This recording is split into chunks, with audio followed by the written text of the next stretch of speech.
Now let's change gears just for a while. There's something in your research that tickled me. You talk about a folklore, an ancient tale from the 1800s called the Handless Maiden. And you basically explain how that is a metaphor for what we are dealing with in modern times when it comes to fatherlessness. Now, I've never heard of the Handless Maiden, but I can tell you that I know what it feels like to be one. As a mother with a toddler on the hip, you know what it's like to be a Handless Maiden. But on a serious note, how does that serve as a metaphor for what we're talking about here today? Okay. The Handless Maiden is, and why I call it a metaphor, is if you look at the story of the Handless Maiden, it is the damage a father has done to his daughter with the motivation of his own greed and his own desire for wealth and his own ambition. Just to give a background on the Handless Maiden as such, yes, it was a folklore here in the 18th century that was created. And this father made a deal with the devil.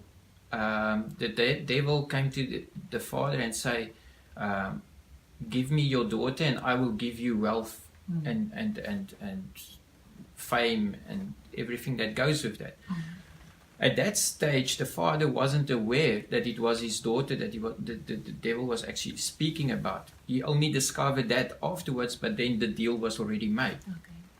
So then at the end, the father had to chop off the maiden's hands because the devil said the girl is still too pure for him. He can't touch her. The hands must be chopped off. So the father done that.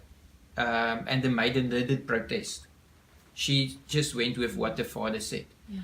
But inside of her, one can assume there was this conflict going on. She's enduring this pain and something just doesn't feel right. Yeah. But yet, her father, she wants to please her father. So she will go with whatever the father wants.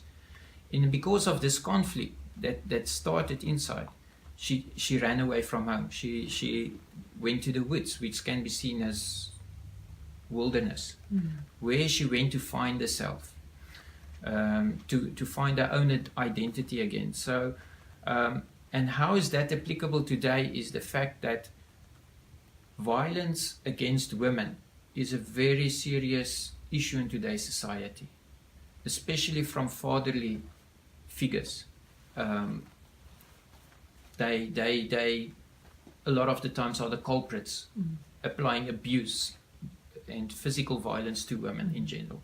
So the Handless Maiden just demonstrates how brutal the impact or the absence of a father can be in a girl's life, that they actually in metaphorically speaking mutilate their daughters, and that can also explain that if you think of a person without hands, they're dependent. They can't do anything for themselves. So emotionally, it causes this girl to become over dependent on a man or a father figure, and that might also explain why some women continue to stay in an abusive relationship and cannot take themselves out because they become dependent, and they haven't developed or was never allowed to develop their own identity, their own self-confidence of taking care of themselves.